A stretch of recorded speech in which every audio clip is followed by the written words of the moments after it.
Amid escalated tensions in China, the newly elected UK Prime Minister Rishi Sunak has unveiled an aggressive stance towards China. Sunak has recognized China as a systematic challenge amid its increasing authoritarian approach in both Hong Kong and the mainland. In fact, Rishi Sunak has also condemned the crackdown on protesters while also criticizing a recent assault on a BBC journalist. We also need to evolve our approach to China.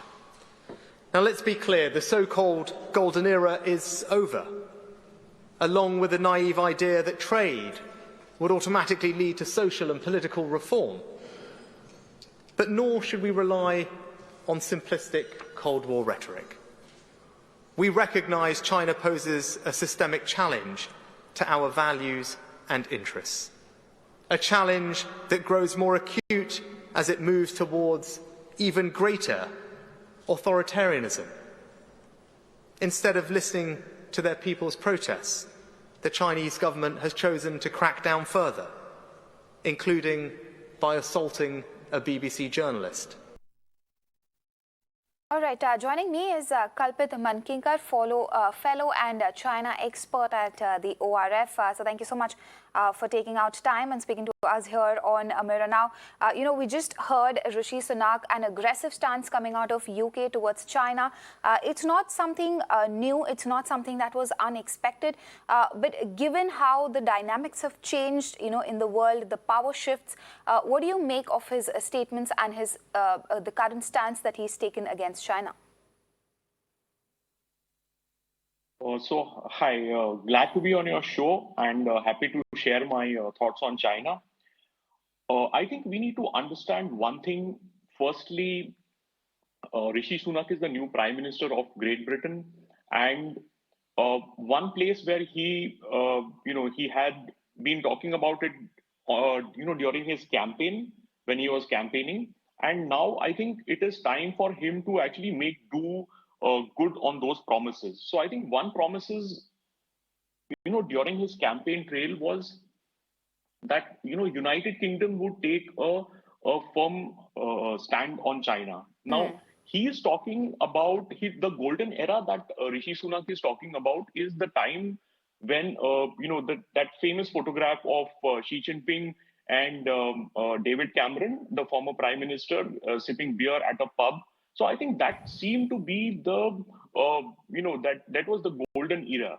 But I think there has been a recognition that, when Rishi Sunak talks about, this thing that, this pragmatic, this robust pragmatism was a naive concept. He's basically trying to say that, the West got China wrong all through the way.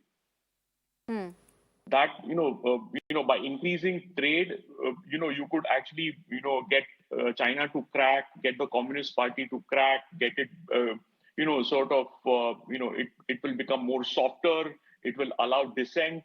But you've actually seen that the opposite has happened. The Communist Party has become more powerful, more pervasive, and, it has repressed people internally.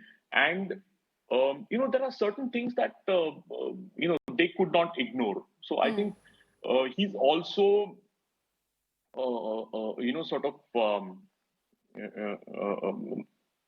mirroring or giving vent to what people in Britain feel. Yes. So if I understand correctly, what you're saying is that West got China the wrong way. And are you saying that that's something that Rishi Sunak is trying to correct? Because from the way we see it, he's pretty much, doing exactly what his predecessors had promised, exactly the stance as far as UK is concerned towards China. That has not changed much. See, right now it's very soon to say what he is going to do in the future. But I think this is a standard Western template. So if you see what the US has done, the US has been trying to, there is this realization that China is the most important challenge that lies before the Western, the West collectively, as it were. Now, having said that, what has been the US, the broad contours of America's response to this has been on two fronts: is to deny, China capital and to deny China access to sophisticated technology. Now, this is something that